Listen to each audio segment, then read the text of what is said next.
하나님의 말씀 받습니다. 하나님의 말씀 요한복음 1장 19절로 이하 28절까지의 말씀입니다. 한 절 한 절 교독하도록 하겠습니다. 요한복음 1장 19절로 28절까지의 말씀입니다. 유대인들이 예루살렘에서 제사장들과 레위인들을 요한에게 보내어 내가 누구냐 물을 때에 요한의 증언이 이러하니라.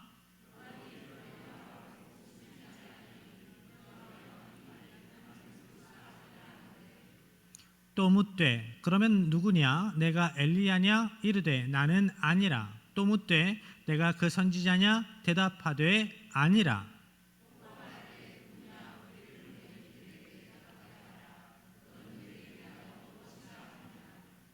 이르되 나는 선지자 이사야의 말과 같이 주의 길을 곧게 하라고 광야에서 외치는 자의 소리로라 하니라. 또 물어 이르되 내가 만일 그리스도도 아니요 엘리야도 아니요 그 선지자도 아닐진데 어찌하여 세례를 베푸느냐?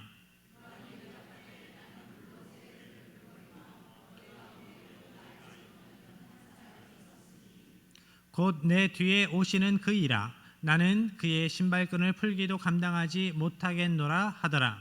이 일은 요한이 세례 베풀던 곳 요단강 건너편 베다니에서 일어난 일이니라. 아멘. 사진 한번 볼까요? 그림 한번 보겠습니다. 어떤 사람이 이런 모습으로 광야에서 살아갑니다. 때때로 앞에 사람이 별로 없는데 막 소리를 지릅니다. 이 사람이 누굴까요? 세례 요한입니다. 세례 요한이 오늘 여러분 눈앞에 있으면 어떠한 마음이 들까? 진짜 하나님의 사람으로 받을 수 있을까? 그 이야기를 고지고대로 들을 수 있을까? 세례 요한이 광야에서 낙타털 옷을 입고 가죽띠를 띠고 메뚜기와 석청을 먹고 살아갑니다.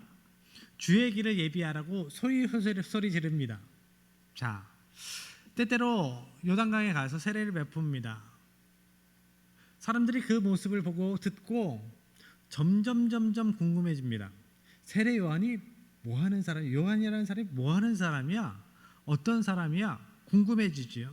그래서 오늘 본문에 보니까 유대인들이 사람들을 요한에게 보내서 세례 요한이 누구인가 질문합니다. 내가 누구냐? 질문할 때에 세례 요한이 대답합니다. 나는 그리스도가 아니라. 그런데 이상하지요? 사람들이 당신이 그리스도인가? 라고 물은 것이 아닙니다. 그런데 내가 그리스도가 아니라 대답하지요. 동문서답하고 있는 것 같습니다. 왜 이렇게 대답했을까? 누가복음 3장 15절로 갑니다. 함께 합니다. 백성들이 바라고 기다림으로 모든 사람들이 요한을 혹 그리스도신가 심중에 생각하니. 세례 요한 당시 이스라엘 백성들이 메시아를 기다렸습니다. 그래서 요한에 대해서 혹시 그리스도이신가 메시아이신가 생각하는 그 생각이 증폭됩니다. 어설프게 알면 여러 가지 상상을 하지요. 소문이 소문을 낳듯이 생각을 끌어옵니다. 그러면서 사람들이 저 요한이 우리에게 보내시겠다고 하신 그리스도신가? 그 생각을 알고 있었던 세례 요한은 분명하게 선을 그어서 대답합니다. 자신이 그리스도가 아니다라고 우선 이야기를 하고 선을 긋고 시작하는 겁니다. 자기가 그리스도인 척 애들로 말하지 않습니다. 자기가 메시아인 척 이야기하는 이단 교주처럼 행세하지 않습니다. 이어서 그럼 내가 엘리야냐 묻는 질문에 내가 아니라 대답합니다. 그럼 너는 너에 대해서 무엇이라 하느냐? 너는 너가 어떠한 존재라고 생각하느냐? 너는 진짜 누구냐? 어떠한 존재이냐? 라고 묻습니다. 그들의 질문에 요한이 이렇게 답하지요. 본문의 말씀 23절입니다. 이르되 나는 선지자 이사야의 말과 같이 주의 길을 곧게 하라고 광야에서 외치는 자의 소리로라 하니라. 세례 요한은 자신이 주의 길을 곧게 하는 자, 광야에서 외치는 사명자라고 이야기를 하고 있습니다. 그리고 자신이 그 길을 예비하는 자로서 그분 자신이 섬길 주님과 자신을 비교할 때 자신은 한없이 낮은 존재, 한없이 작은 존재, 하찮은 존재라고 이야기를 하지요. 요한복음 1장 27절 곧 내 뒤에 오시는 그이라 나는 그의 신발끈을 풀기도 감당하지 못하겠노라 하더라. 세례 요한이 자신은 그의 신발끈도 풀 수 없는 존재, 그렇게 하찮은 존재라고 이야기를 합니다. 마태복음 3장 11절에는 그 신발을 들기도 감당하지 못할 존재라고 되어 있습니다. 신발끈을 푸는 것은 그 당시 아주 천하게 여겨졌던 일입니다. 그 당시에 손님이 어느 집에 오면 손님의 신발끈을 풀고 그 발을 씻겨주는 관습이 있었습니다. 풍습이 있었어요. 그런데 그 일은 누가 하느냐? 집 주인이 하는 것이 아니에요. 그 집의 하인이, 종이 하는 일이었습니다. 옛날에 랍비가 제자들을 거느리고 제자들을 교육할 때 교육비를 받지는 않아도 여러 가지 섬김의 봉사를 랍비가 받았습니다. 그런데 그 가운데에서도 제자들에게 신발끈을 푸는 일은 시키지 않았다고 해요. 왜 그런가? 그것이 그만큼 천한 일이었기 때문입니다. 천한 일을 제자들에게는 시키지 않았던 거죠. 그런데 요한은 그 일도 감당할 수 없는 존재가 자신이라고 이야기를 하고 있습니다. 메시아를 생각할 때, 그리스도를 생각할 때, 그분을 생각할 때 나는 그만큼 하찮은 존재라는 겁니다. 상대적으로. 이렇게 요한은 메시아와 자신의 관계 가운데에 자신을 바르게 인식했던 사람입니다. 우리가 세상 속에서 많은 것을 배울 수 있습니다. 가질 수 있습니다. 높아질 수 있습니다. 그러나 하나님 앞에 내가 섰을 때 내가 하나님 앞에서 어떠한 존재인지를 바로 아는 자가 되어야 합니다. 세례 요한이 진짜 가진 것 없고 배운 것 없어서 이렇게 자기 비하하는 것이 아닙니다. 메시아가 그만큼 존귀한 분이기 때문에 이렇게 이야기를 하는 겁니다. 우리 시대의 많은 사람들이 자신의 위치를 망각하고 살아갑니다. 하나님과의 관계 가운데에서 믿는다 하면서도 또한 삶의 자리에서, 가정에서, 일터에서 자기의 위치를 망각하고 살아가지요. 바른 신앙의 사람은 하나님과 자신과 예수님과 자신과의 관계 속에서 자신이 어떠한 존재인지를 바로 알아야 합니다. 또한 삶의 자리에서도 자신의 존재, 자신의 위치를 바로 알고 살아가야 합니다. 이런 거지요. 회사에서 내가 좋은 명문대를 나왔어요. 회사에 입사를 했습니다. 그런데 내가 똑똑해서 어떤 프로젝트를 진행하는데 내 생각이 맞는 것 같아요. 내 생각이 맞는 것 같아. 그래서 진행을 하는데 어떤 나이 많은 분이 이거는 이렇게 해서 안 돼. 리스크가 커. 이거는 안 되고 다른 프로젝트를 이렇게 연계해서 해야 돼. 라고 이야기를 할 때 아니에요. 할아버지, 저보다 제가 더 많이 배웠잖아요. 제가 더 똑똑하잖아요. 라고 이야기를 했는데 그 할아버지가 그 회사의 그 그룹의 회장님이에요.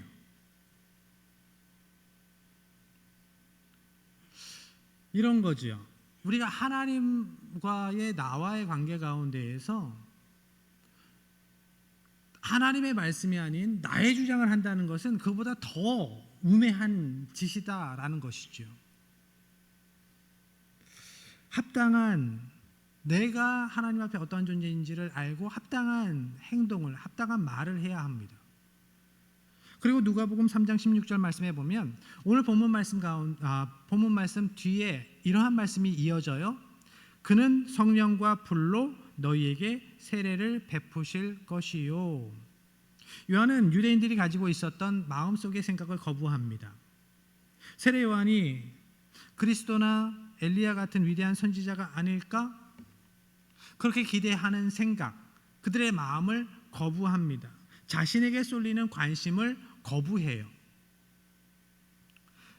요한은 자신은 물로 세례를 베풀지만 메시아는 성령과 불로 세례를 베푸실 것이다 라고 말씀합니다. 요한은 자신의 뒤에 오실 메시아 예수님께 사람들이 더 관심을 갖도록 그 관심을 예수님에게 집중시키고 있어요. 물로 세례를 베푸는 것은 외적인 것입니다. 그런데 성령 세례는 외적인 것이 아니에요. 성령님께서 임재하실 때 우리의 심령을 정결케 하십니다. 새롭게 하십니다. 메시아가 베푸실 세례는 성령님이세요. 새로운 삶, 생명의 삶입니다. 세례 요한은 하나님의 계획보다 앞서지 않았습니다. 세례 요한은 자신을 드러내는 것보다 하나님의 뜻을 드러내기 위해서 애썼습니다. 신실했습니다. 진실했습니다. 예수님께서 이 세례 요한을 보시고 얼마나 뿌듯했을까? 아마도 하나님은 세례 요한을 보시면서 내가 사람 하나는 내가 잘 골랐어 라고 하셨을 것 같아요. 우리가 나보다 하나님을 높이며 하나님의 뜻을 따랐던 그 세례 요한처럼 그렇게 믿음으로 살아가기를 원합니다. 그래서 하나님께서 우리를 보실 때, 저와 여러분을 보시면서 야, 내가 김 집사를 잘 선택했지. 내가 이권세를 잘 세웠어. 내가 박정로를 잘 선택했다. 내가 권 목사를 잘 세웠다. 그렇게 생각하시면 참 좋겠습니다. 하나님께서는 세례 요한을 복음 사명자로 세우시고 오랫동안 기대하셨던 그 구원 사역을 이루어 가시기를 계획하셨습니다. 오래전부터 그 계획을 하나님의 백성들에게 알려주셨어요. 선지자들을 통해서 그를 세워서 그 구원의 사명을 이루어 가시겠다 알려주셨습니다. 마가복음 1장 2절 3절의 말씀 함께합니다. 선지자 이사야의 글에 보라 내가 내 사자를 내 앞에 보내노니 그가 내 길을 준비하리라. 광야에 외치는 자의 소리가 있어 이르되 너희는 주의 길을 준비하라. 그의 오실 길을 곧게 하라. 기록된 것과 같이. 아멘. 2절의 말씀은 말라기 3장에 3절의 말씀은 이사야 40장에 기록된 말씀입니다. 세례 요한에 대한 말씀을 하나님께서 그를 통해서 이루실 사역들을 오래전부터 많은 선지자를 통해서 이사야 선지자를 통해서 알려주셨습니다. 세례 요한은 이미 이렇게 하나님의 말씀을 통해 예언된 사람이었습니다. 그리고 선지자를 통해서 알려주신 세례 요한의 사명은 주의 길을 준비하는 것이었죠. 성경은 세례 요한이 주의 길을, 메시아의 길을 준비하는 자로 이 땅에 태어난 자라고 말씀을 하십니다. 그러면 세례 요한은 어떻게 메시아의 길을 준비하는가? 마가복음 1장 4절의 말씀입니다. 세례 요한이 광야에 이르러 죄사함을 받게 하는 회개의 세례를 전파하니. 세례 요한은 죄사함을 얻게 하는 회개의 세례를 전파함으로 주의 길, 메시아의 길을 준비했다라는 말씀입니다. 우린 여기에서 죄사함을 받게 하는 회개의 세례가 무엇인지를 알아야 합니다. 죄 사함을 받기 위해 전제돼야 하는 것, 선행돼야 하는 것이 무엇일까요? 죄를 죄로 깨달아야 합니다. 죄를 죄로 깨닫는 것이 있어야 합니다. 내가 죄인임을 깨닫고 고백해야 합니다. 그 죄를 죄로 깨닫고 내가 죄인임을 고백하고 그 죄에서 돌이킬 것을 결단하는 것, 그것이 회개입니다.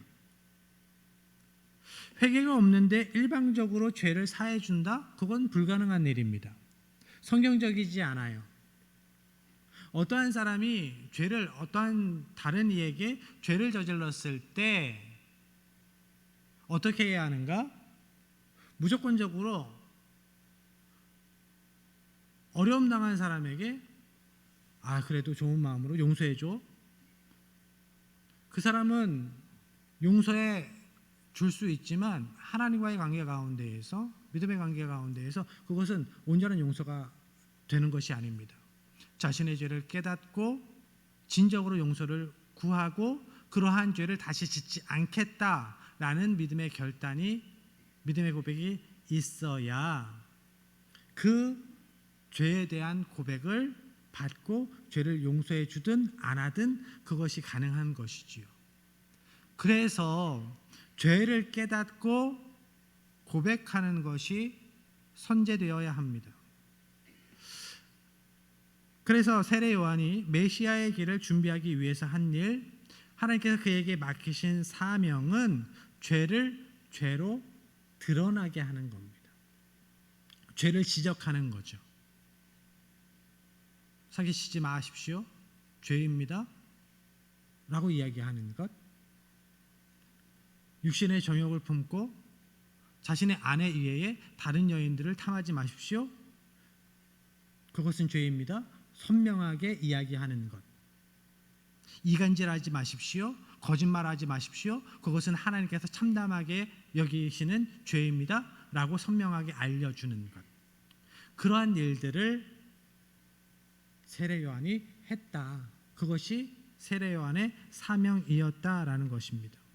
이 일을 감당하게 하시려고 하나님께서는 세례 요한에게 말씀을 주십니다. 하나님께서는 세례 요한에게 사명 감당하게 하시려고 그를 말씀으로 세우세요. 누가복음 3장 2절의 말씀입니다. 함께합니다. 안나스와 가야바가 대제사장으로 있을 때에 하나님의 말씀이 빈들에서 사가랴의 아들 요한에게 임한지라. 아멘. 하나님의 말씀이 요한에게 임했습니다. 어느 날 하나님께서 요한에게 말씀을 주시고 예언자로, 선지자로 세우셨습니다. 그런데 보니까 요한은 사가랴의 아들이었습니다. 요한의 아버지 사가랴는 뭐하는 사람이었을까? 그는 제사장이었습니다. 그 당시 제사장 가문은 그 사회의 리더십이었습니다. 안락한 삶이 보장되어 있었습니다.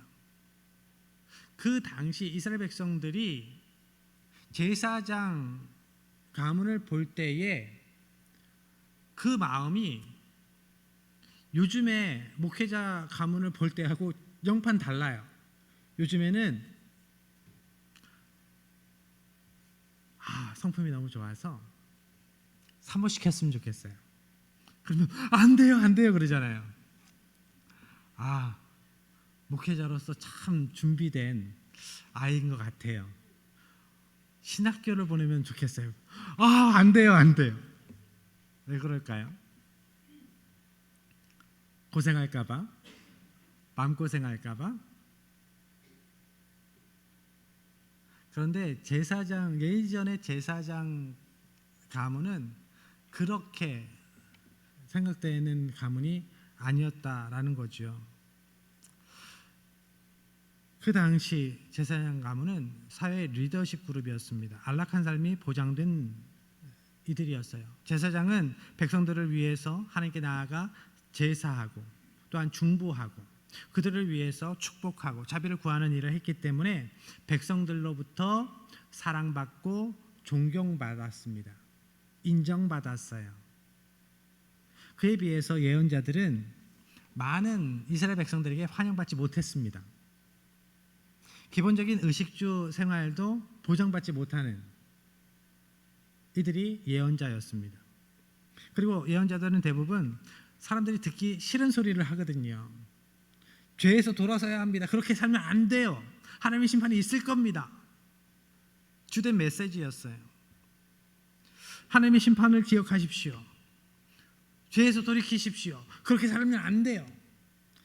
그런 이야기를 들으면 사람들이 그것이 옳은 말씀이지만 기뻐하지 않아요. 사람들에게 환영받지 못합니다. 그래서 예언자들은 사람들에게 환영받지 못하고 배척당했습니다. 나중에 요한이 전한 메시지도 죄를 지적하고 회개해야 된다는 메시지였기 때문에 세례 요한도 마찬가지였어요.